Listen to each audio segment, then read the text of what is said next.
오늘은 창세기 강의 22번째 시간으로 이 세대에서 의로움을 내가 보았음이니라 라는 제목으로 말씀을 나누겠습니다. 의인이요 당대의 완전한 자였으며 하나님과 동행한 노아는 하나님으로부터 방주를 만들라는 명령을 받고 방주 제작에 들어갔습니다. 재료와 크기만 하나님으로부터 전달받았을 뿐 어떻게 만들어야 할지 몰랐겠지만 노아는 하나님이 명령하신 대로 방주를 만들었습니다. 성경은 이에 대해서 창세기 6장 22절에 노아가 그와 같이 하여 하나님이 자기에게 명령하신 대로 다 준행하였더라 라고 소개하고 있습니다. 방주를 만드는 시간이 얼마나 걸렸는지는 우리는 알 수가 없습니다. 어떤 학자는 120년이라는 이야기를 하지만 성경은 방주를 만드는 시간에 대해서 대답을 하지 않고 있습니다. 그러나 노아 시대의 문명을 생각한다면 물고기를 제외한 땅과 하늘의 생물의 모든 종류대로 들어가야 하는 거대한 방주를 만드는 것은 결코 쉬운 일은 아니었을 것입니다. 오늘 본문은 이제 방주를 다 만들고 하나님의 심판이 임박할 시간이 되었을 때 하나님이 노아에게 하신 명령의 내용을 소개하고 있습니다. 오늘 본문 1절 말씀을 한번 보겠습니다. 창세기 7장 1절이죠. 여호와께서 노아에게 이르시되 너와 내 온 집은 방주로 들어가라. 이 세대에서 내가 내 앞에 의로움을 내가 보았음이니라. 여기 1절에서 우리가 주목해야 될 부분은 너와 내 집은 방주로 들어가라 라고 하신 하나님의 말씀입니다.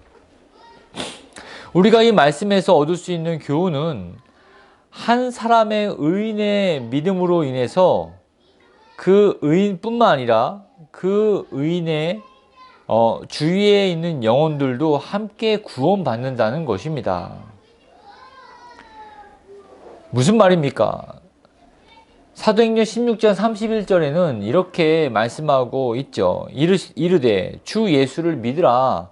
그리하면 너와 내 집이 구원을 받으리라 라고 말씀하십니다.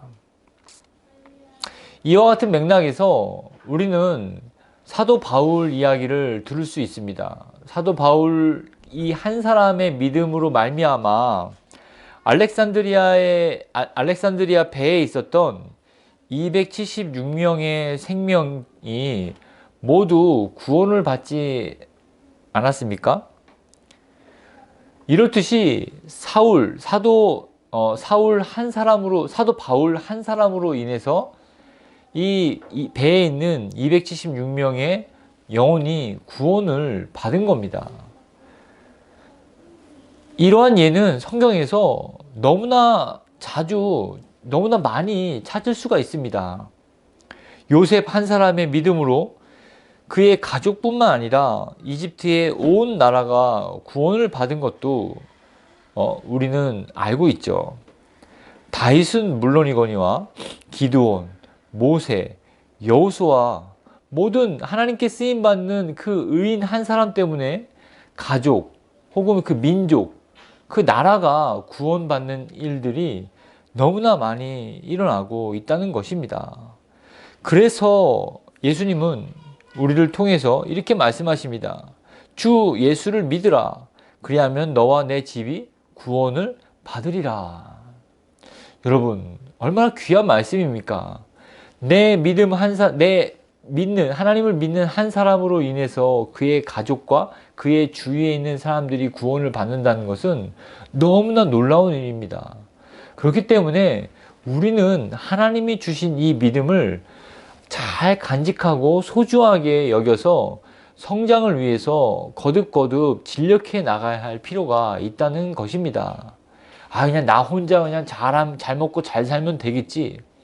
이것은 하나님의 마음에 부합하는 믿음이 아닙니다. 굉장히 이기적인 믿음이요. 굉장히 개인적인 그런 협소한 어린아이와 같은 그런 믿음이라는 것입니다. 어쩌면 이거는 믿음이 아닐 수도 있죠. 믿음이, 진정한 믿음이 있다면 이러한 생각을 가질 수가 없는 것입니다. 하나님을 사랑하게 되고 이웃을 내 몸과 같이 사랑하게 되는 이 믿음이 있다면 어떻게 나 혼자만 잘 먹고 또 잘 살기를 바라는 마음이 있겠습니까? 결코 그럴 수가 없는 것이죠. 그러면 좀 더 나아가서 이런 믿음의 원리를 생각해 본다면 세상에서 요구하는 그런 크리스찬 혹은 세상에서 요구하는 그런 교회의 어떤 요구들이 있지 않습니까? 뭐 사회 구원을 외친다든지 뭐 어려운 성도들을, 어려운 이웃들을 돌아보고 뭐 사회 봉사를 뭐 해야 한다고 많이 요구하지 않습니까? 우리는 이런 입장에서, 이런 세상에 대한 요구에서도 우리는 어떻게 서야 되는지 본문을 통해서도 알 수 있다는 것입니다. 맞아. 이제는 세상을 돌아봐야 해. 세상의 이웃들을 돌아보고 사회봉사에 적극적으로 나서야 돼.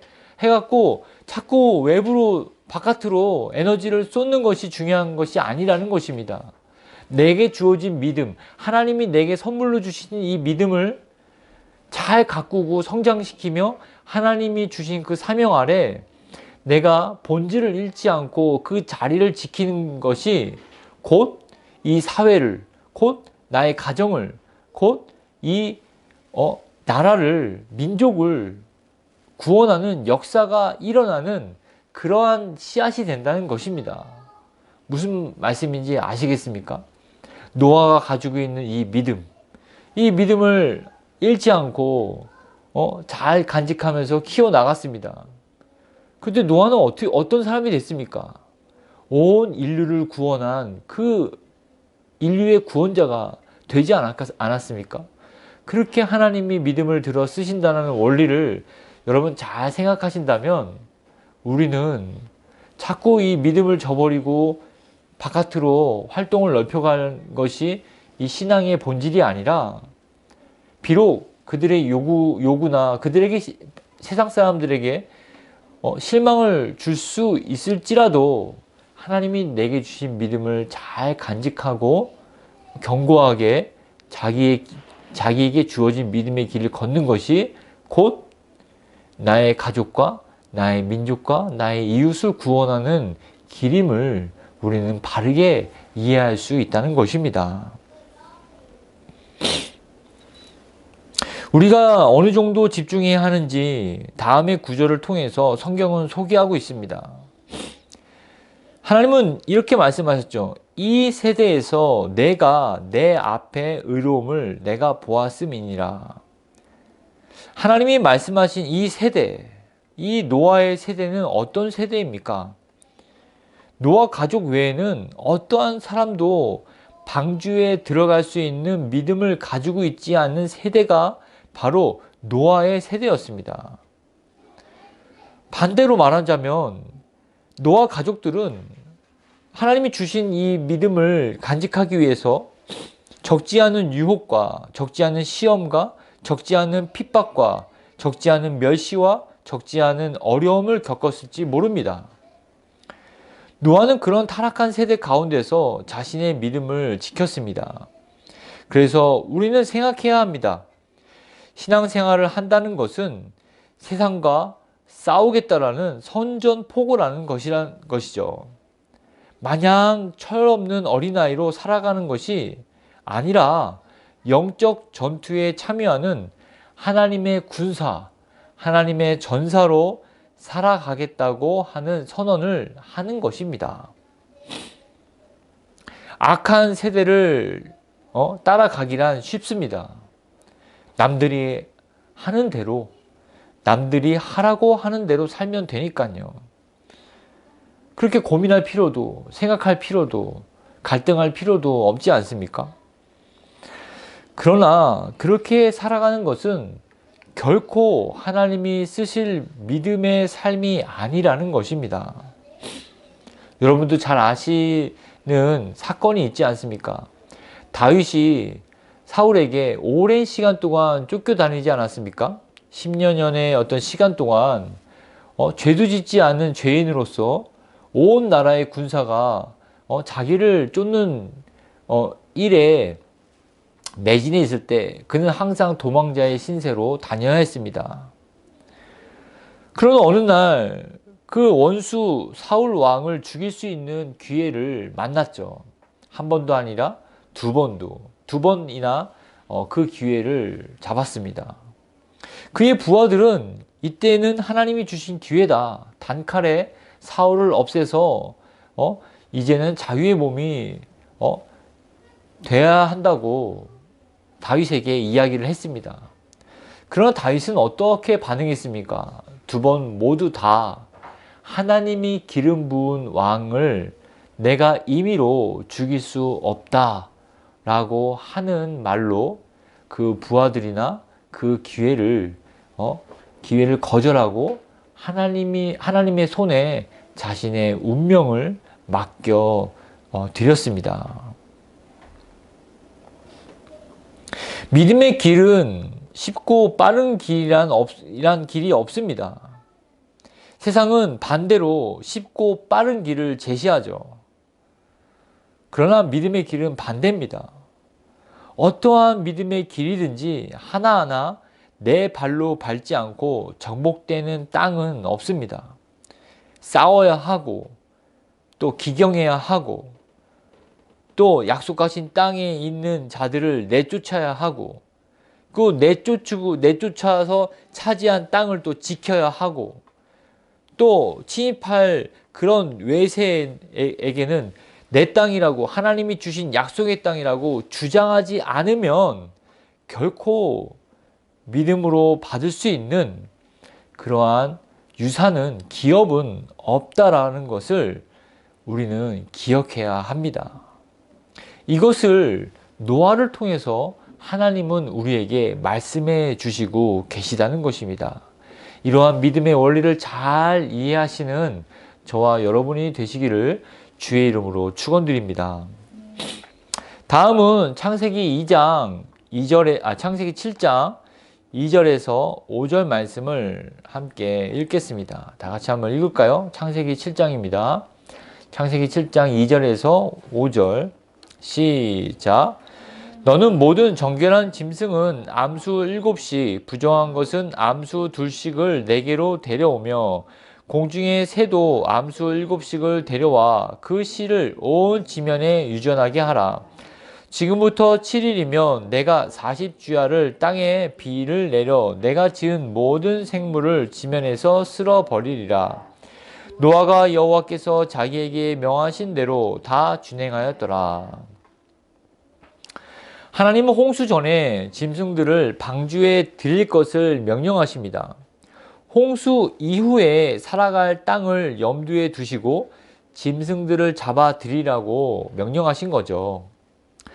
이 일 또한 방주를 만드는 일만큼 쉽지 않았으리라 생각됩니다. 여러분 한번 생각해 보십시오. 그때는 이렇게 짐승 잡는 어떤 그런 기구나 사냥은 아니죠.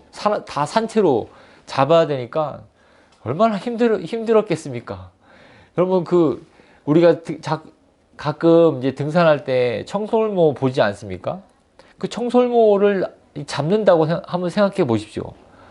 암수 한 쌍씩 잡는다고 생각하면 그 청설모 엄청 빠른데 어떻게 쫓아가서 잡겠습니까? 저도 군대에서 청설모 잡는데 그 개구장이 이렇게 좀 약간 장난기 있는 병사 한 6명이 이렇게 막 몰아야지만 겨우 잡았습니다. 근데 잡는 게 끝이 아니라 청설모는 성격이 급하니까 가다 뒀는데 자기 성질에 못 이겨서 그만 이렇게 죽었거든요. 그러니까 얼마나 이게 쉽지 않은 일을 하나님이 맡겼겠습니까?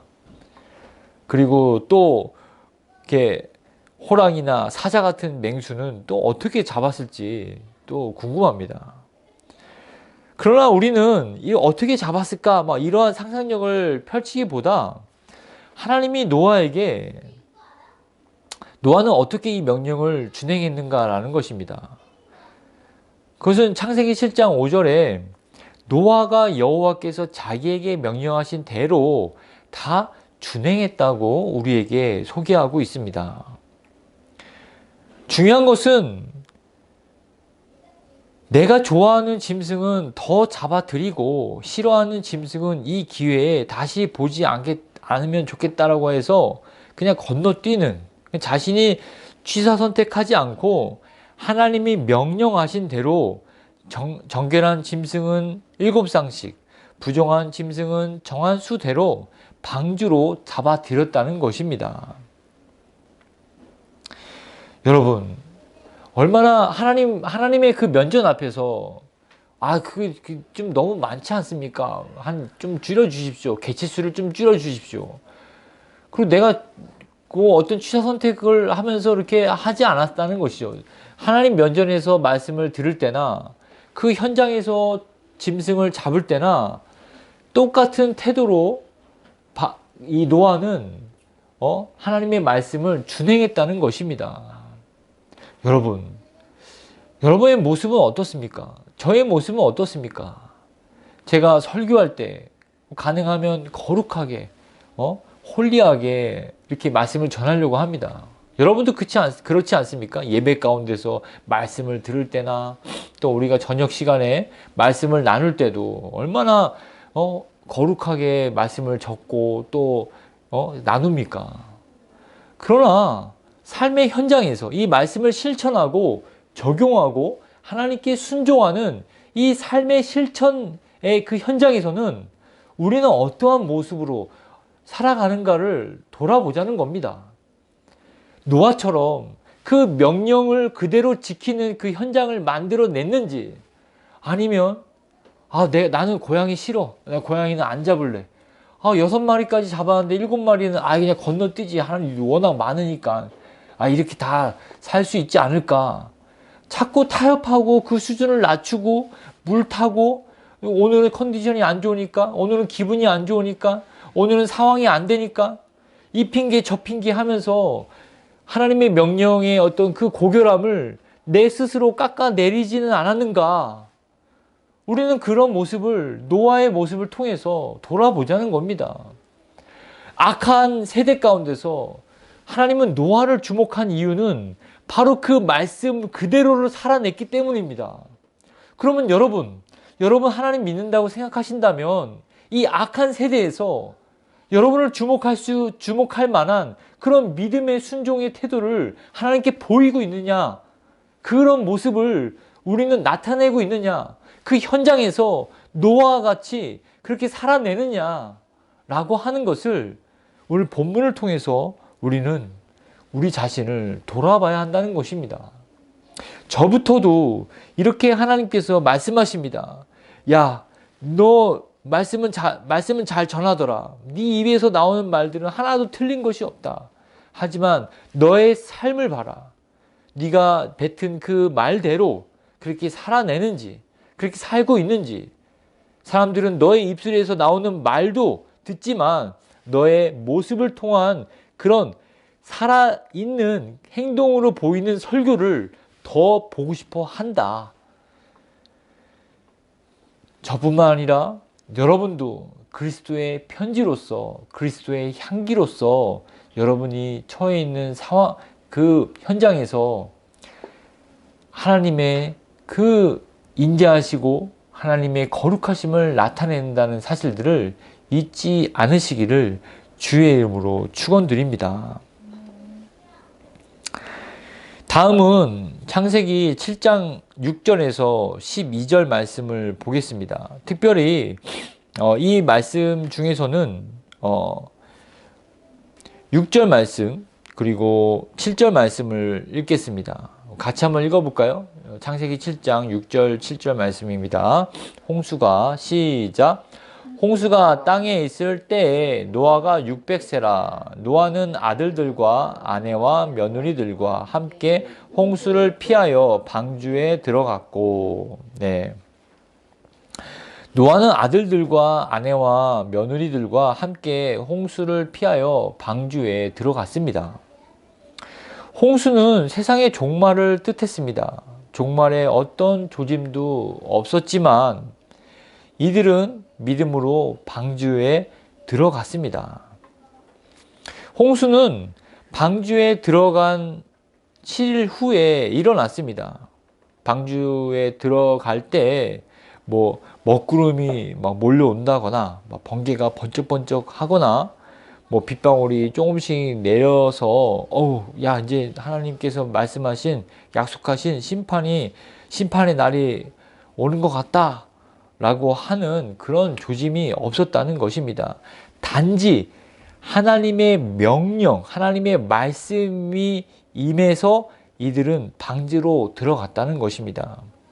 우리가 주목해야 될 것은 바로 이 부분입니다. 하나님의 명령, 하나님의 말씀이 임했을 때 방주에 들어갔다는 것입니다. 여러분, 구원이란 어떤 증거나 확증이 없어도 하나님의 말씀에 의지해서 행하는 것이 바로 우리에게 임하는 것이 바로 구원이라는 것입니다. 내 느낌이 좋으니까 구원받은 것 같아. 내가 어떤 경험을 했기 때문에 우리가 캠퍼스에서 많이 전도 많이 하지 않았습니까? 그럼 구원 받았습니까? 하고 들이대면 뭐 이제 믿는 사람이라면, 믿는 학생이라면 뭐 10중에 8은 구원 받았다고 어떻게 그걸 뭐 아냐라고 물어보면 이렇게 수련회 때 뜨겁게 기도해서 눈물을 흘리거나 그때 받은 감동이 때문에 구원 받았다 그렇게 이야기를 합니다. 구원의 어떤 증거를 찾는 거죠. 그러나 그 감정은 벌써 10수년 전의 감정이고 지금은 어떻습니까? 라고 물어보면 뭐 그런 감정은 그냥 추억으로만 있는 그런 삶을 사는 거죠. 그래서 우리는 조금 더 이 구원이란 바로 하나님의 말씀에 의지해서 받는 것이 진정한 구원이라는 것을 우리는 이 말씀을 통해서 배워야 한다는 것입니다. 구원은 조건이 있어서 받는 것이 아닙니다. 바로 단 한 가지 하나님의 말씀에 의해서 받는 것이 바로 구원이라는 것입니다. 베데스다 연못 사건을 여러분 다 아시죠? 베데스다 연못에서 1년에 한 번씩 천사가 와서 그 연못 물을 뭐 동하게 되면, 동한다는 뜻이 뭔지는 모르겠습니다. 이게 이렇게 움직이게 한다거나 뭐 그런 징조가 있었겠죠. 그러면 동한 후에 제일 먼저 들어가는 병자 한 사람이 그 병이 나았게 되는 그런 연못이 바로 베데스다 연못이었습니다. 그러니까 이 소문을 듣고 온 많은 사람들이 이 연못가에 많이 있었겠죠. 그 중에 한 사람이 38년 된 병자가 있었습니다. 이 병자의 병은 뭔지 모릅니다. 그냥 병자라고 나옵니다. 이 병자는 어떤 병인지는 모르겠지만 걷지 못하는 병이었어요. 그 연못에는 왔지만 연못에 들어갈 수는 없는, 연못만 바라보고 다른 사람들이 들어가는 모습만 보고 대리 만족을 할 수밖에 없는 그러한 좀 이렇게 불쌍한 처지에 놓여 있는 어떤 인물이었죠. 예수님이 이 사람을 찾아왔습니다. 그리고 이야기를 잠깐 나눈 뒤에 예수님이 이 말씀을 하셨죠. 내 자리를 들고 걸어가라. 이 말씀을 듣고 이 38년 된 병자는 순종했고 바로 병이 나았습니다. 예수님의 이 말씀, 이 내 자리를 들고 걸어가라 하는 말씀에 의지해서 순종했을 때 이 사람은 병으로부터 구원을 받은 것입니다. 이와 같은 맥락에서 다시 노아 시대로 오겠습니다. 오랜 시간에 걸쳐서 방주를 지었습니다. 그런데 언제 들어가라는 하나님의 말씀이 없었다면, 그냥 들어가라는 하나님의 말씀이 없었다면 노아의 노력과 수고와 인내는 어떻게 되었겠습니까? 그 말씀을 제외해서 우리는 너무 당연하게 이 노아 사건의 본문을 읽지 않습니까? 근데 쭉 읽어 나가면서 아무런 의심을 하지 않아요. 근데 한번 가정을 해보자는 겁니다. 바로 하나님 들어가라라는 하나님의 말씀이 없었다면 이 노아의 식구는 어떻게 되었냐라는 것이죠. 노아의 모든 수고와 인내와 그런 노력들은 뭐 그냥 아무것도 아니게 되었겠죠. 오랜 시간에 지어놓은 방주는 그냥 무용지물이 되었지 않았겠습니까? 방주로 들어가라는 하나님의 말씀이 없었다면 방주 만드는 것을 지켜본 사람들의 조롱만 샀을 것입니다. 이렇듯이 하나님의 말씀이 없었다면 구원의 도구인 방주는 애물단지로 전락되었다는 것입니다. 하나님의 말씀이 없었다면 노아는 가장으로서도 그 가정을 또 희생시키면서 방주를 지은 그런 권위도 무너졌을 것입니다. 아버지 말씀을 듣고 순종했지만 뭐 아무런 어떤 유익도 얻지 못한 새 아들과 며느리도 실망해서 뿔뿔이 흩어지지 않았겠습니까? 조금 이렇게 가장해서 상상을 해 본다면 말입니다. 방주로 들어가라.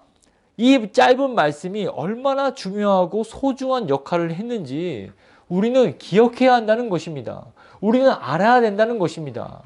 내가 아무리 노력을 해도, 내가 아무리 애쓰고, 내가 나의 어떤 그 커리어를 쌓기 위해서 애쓴다 하더라도 하나님의 이 짧은 말씀, 방주로 들어가라 라고 하는 이 말씀이 없으면 아무것도 아니라는 것입니다.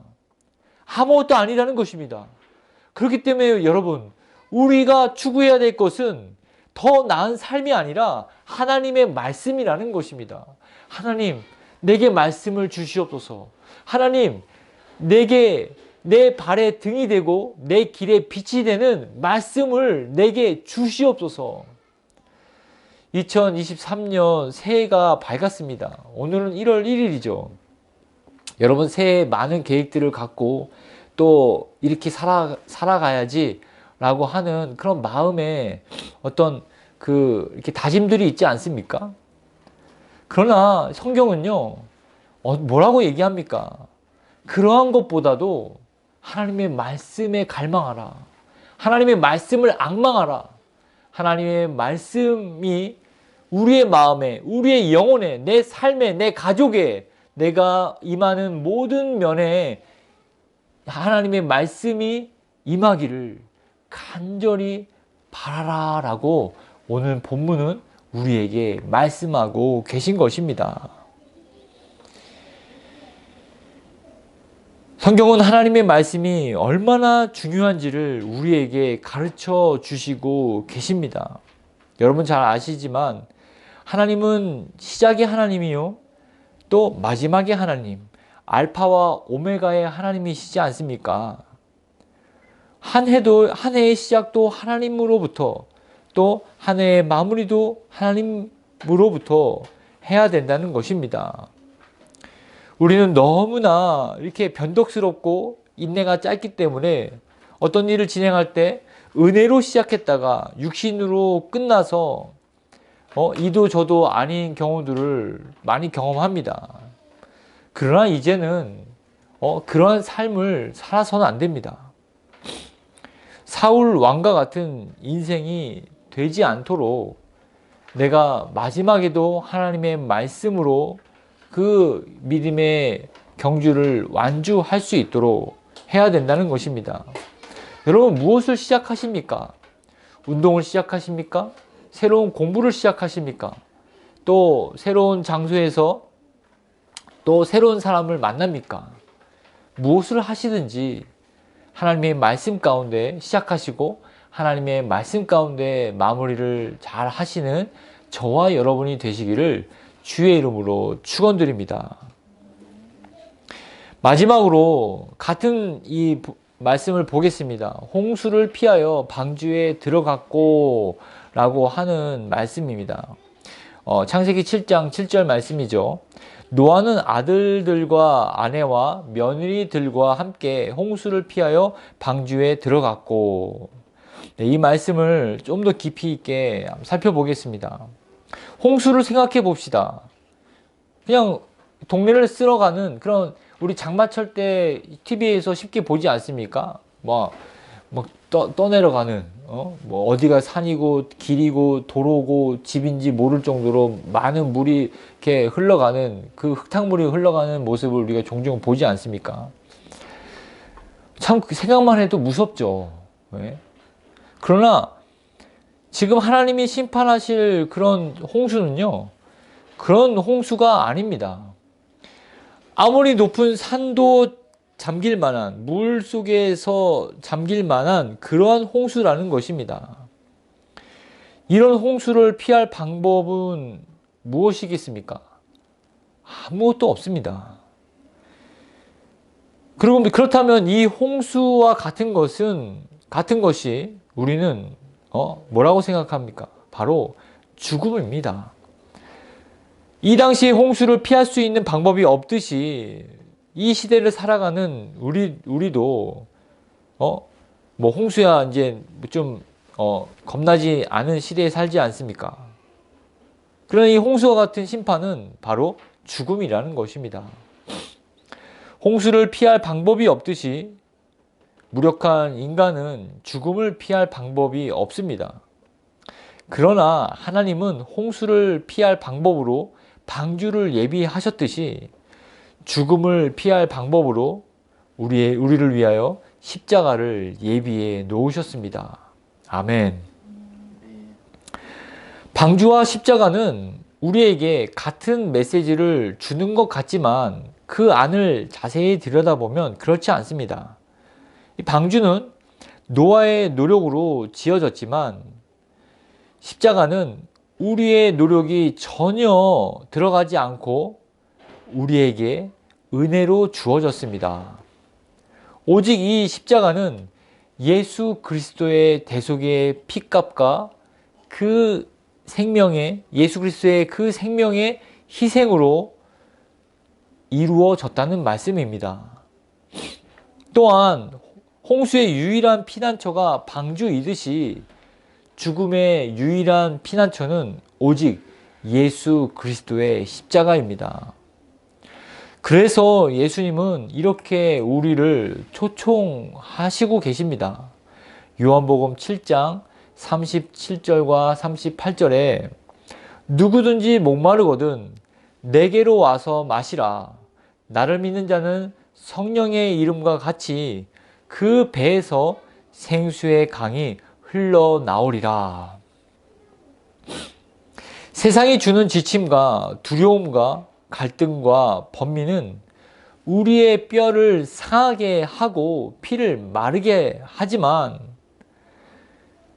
예수님의 이 외침은 우리에게 평안과 또 우리에게 안식과 또 영원한 하나님의 나라를 약속해 주시고 계시다는 것입니다. 세상은 우리에게 걱정과 염려와 근심을 줍니다. 그리고 모든 것이 죽음의 두려움에서 드리워진 그런 그림자라는 것입니다.